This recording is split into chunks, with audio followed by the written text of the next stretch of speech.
having me on. My name is Denis. I'm the founder and CEO of a company called Wi-Fi Map.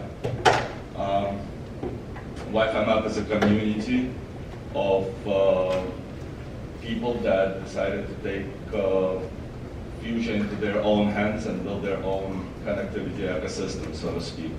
So going back to previous speakers, we felt the same way about 9 years ago that AT&T and Verizon and similar companies kind of have a monopoly on the connectivity space. So we decided to create a simple Wi-Fi finder tool where we gave people a platform to participate and map out the known free and available Wi-Fis so they themselves can use it and make it available to the rest of the community. Over the years, we grew to be over 160 million people. We have over 10 million active Wi-Fi hotspots in our database and actively growing. Sure.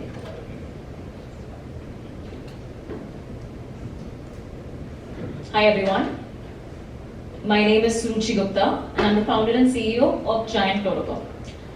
Mahesh talked a lot about bandwidth, right? So at Giant, we're actually bringing liquidity to bandwidth by turning bandwidth into a globally tradable digital asset so that all of us can buy, sell, trade, connectivity or bandwidth contracts anywhere in the world.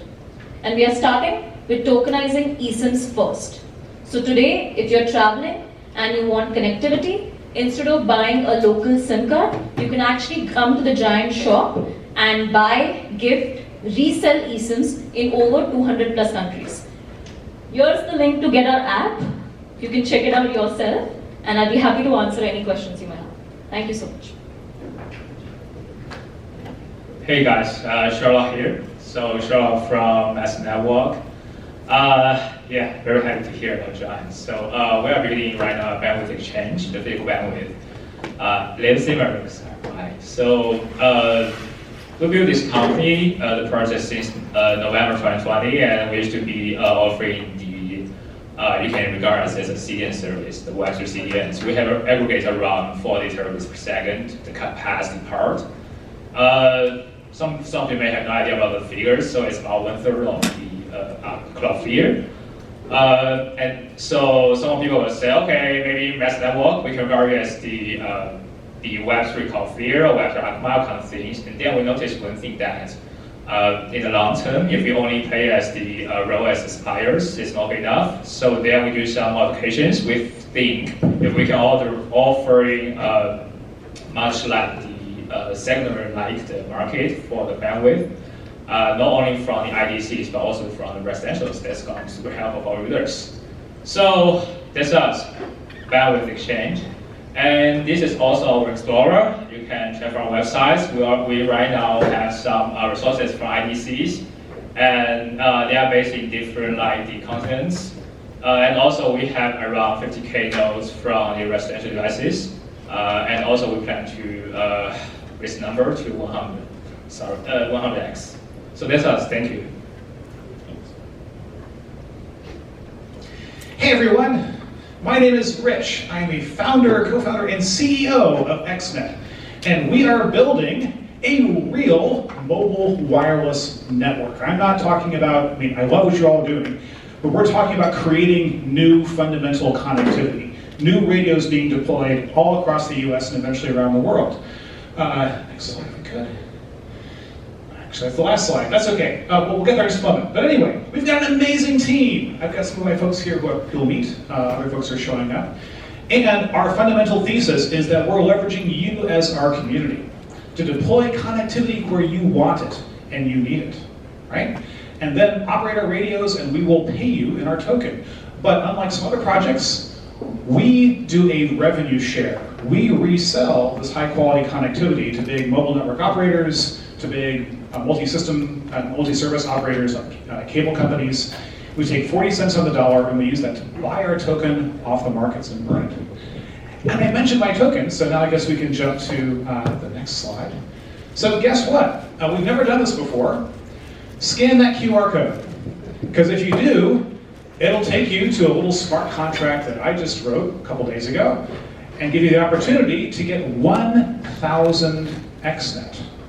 Now, you need to have MetaMask, you need to be on the Polygon network. We'll read the instructions on the page, but we've never done this before, and there is a limit.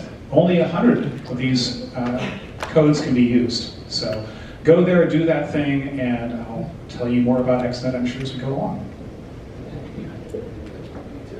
So I'm Mahid, I'm CSO at Carrier One. So similar to XNet, we're like a decentralized telecom. We've been really focused on kind of decentralizing all aspects of the telecom network, not just the radio deployments, but also like the spectrum usage, the roaming agreements, and even like the operators. It's been going well currently. Right now we're still on our B2B. We just finished our business model improving the concept pretty much with all these deployments throughout the rural and indigenous territories. So setting up actual radios that are not just being used on our network, but actually being used by like tier 1 mobile operators to enhance connectivity for all of these communities that either don't have it or they're really lacking it. So that's been our focus pretty much throughout the entire 2023 from the beginning till now. And we've kind of been focusing now on gearing up for a public and retail launch and really fixing up our tooling and, like I said, so allowing like spectrum operators, roaming operators, traditional MVNOs to really plug into our network in a fully decentralized manner. We love Carrier One, by the way. We think they're freaking awesome. Thank you. Us and XNet work really well together, so I appreciate that, Rich. Thanks, guys. Dan, a question for you. I think one of the most unique things about Wi-Fi Mapper that got us excited as investors at V3, you guys over the past 7 or 8 years have gotten like 10 million contributors to download your app, contribute to this global Wi-Fi map, and you started with a really valuable asset, right? You built a global map of Wi-Fi networks, and a lot of people get utility out of that. That said, I think what you guys have built is really more fundamental than that, right? You guys have figured out how to incentivize the community to go and build a map of really interesting points of, or really valuable points of interest for people that are traveling. And you guys have on your roadmap plans to add public transportation, public restrooms, sites for sightseeing, like expanding the network basically, and using this machine that you guys have built in the community to build other assets. I'm just curious, like, this is really unique in crypto companies. We don't see many that have actually been able to motivate like millions and millions of people to contribute. So I'm just curious, like, how, in your opinion, what's made the community so loyal to Wi-Fi Map, and anything that you can share to help other entrepreneurs, that you've learned over the years in incentivizing huge amounts of people to contribute to your network. Not an easy question, but I'll try. I guess from the get-go, our approach was very user-centric. We were solving end-user problems, so till this day, we represent a huge demand side, the demand of millions of people who are constantly in need of internet. And each of the functions that we brought within our ecosystem had to answer the question, is it helping our community? So money, revenues, they were kind of somewhat secondary. It's a fully bootstrapped project for the past 7 years. And we had the luxury of just satisfying the customer needs. I mean, all the stuff we have in our ecosystem was kind of logical. It started with a simple Wi-Fi finder tool, and then we asked ourselves a question, what happens once people find the Wi-Fi? Why not make it a secure connection for them? And that's where the VPN functionality came in. And then we said, what happens to those individuals once they're not next to Wi-Fi? What happens if there is no Wi-Fi? And that's where eSIM data plans came around that we offer now in over 70 countries. And slowly it became a super app of connectivity / lifestyles. And now we are planning to use the power of crowdsource, the power of community, plus the new token that we have trading to, we'll use it to further incentivize the community to map other stuff like you've mentioned, additional POIs that we feel satisfy like day one necessity for our users. So keeping users in mind is the answer, I guess. Absolutely, all about users. Rich, I'm going to jump to you for the next question. You are unique among not just people I think in this room, but anyone I've met my entire life in the breadth of things that you've worked on from an engineering perspective, whether it be rockets, wireless networks on balloons, nuclear energy, I'm sure a million other things. One of the main questions Mash and I get raising the fund around DePIN is, like, why now? Telecom networks have been around for a long time. There are a lot of technical issues that still seem to be, the community's bumping against. What gives you the conviction to leave other stuff you were doing? Like, why is now the right time for DY and for DePIN? It's a great question. So the why now question is one of the most important in any kind of entrepreneurial or investing setting. There needs to be a reason it hasn't been done before. And it wasn't just because the folks who came before you were idiots, because by the way, they're not. So big changes have happened recently, and I loved your Grim Reaper knocking on the various doors of telecom, right? One of the biggest changes is the availability of real 3GPP, real mobile spectrum here in the US, that I don't have to go beg, borrow, or steal from one of the incumbents. This is called CBRS, it's band 48. It's amazing. You have to play by the rules, but anybody can build their own true LTE or 5G network using the spectrum. It's first come, first serve, there's some other issues, but it's an amazing enabling thing, right? That's a huge deal, and it's only a couple of years old here in the US. Other countries are studying the same thing, right?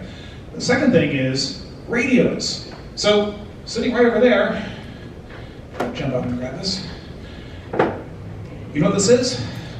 This is an actual 4G carrier-grade radio, okay? Not only could it provide service, it is providing service right in this room for XNet, right? And that is a thing that you can actually buy from our website, act now, for less than $3,000. That plus a gateway, right? You couldn't deploy a cell tower for less than $30,000, just the equipment, not too many years ago. Add in the tower, and now we're talking hundreds of thousands of dollars, right? And the third element is blockchain, right? We need ways to incentivize people that aren't tied to traditional money, not because we don't like fiat, fiat's great, but I want to incentivize all of you before I'm rolling in tons of fiat. How do I do that? I can give you my token right now. Some of you already got it through our airdrop, right? But mostly, tokens for XNet are obtained by mining connectivity, deploying radios, operating those radios. And if you all do a great job on that, we now have radios in 5 states, about 100 radios out there, being operated as we speak. That's a valuable thing that we're creating together. And that valuable thing is something that we resell, right? So we can actually incentivize you before the floodgates of money start coming in. So those 3 critical things: availability of spectrum. By the way, we're also deploying licensed spectrum. We've got some partnerships there, and we're using carrier-grade Wi-Fi. But available spectrum, big thing. Modern radio technology and blockchain. Those things came together to enable what we're doing right now and what Carrier One is doing right now, right? It's a huge opportunity, and it's something that we're just gonna see, I think, take off in the next few years as we bump into and then knock down the remaining technical obstacles. So. Absolutely, a lot of work to do. But we're glad to be back in some of the teams that are hard at work knocking down those barriers.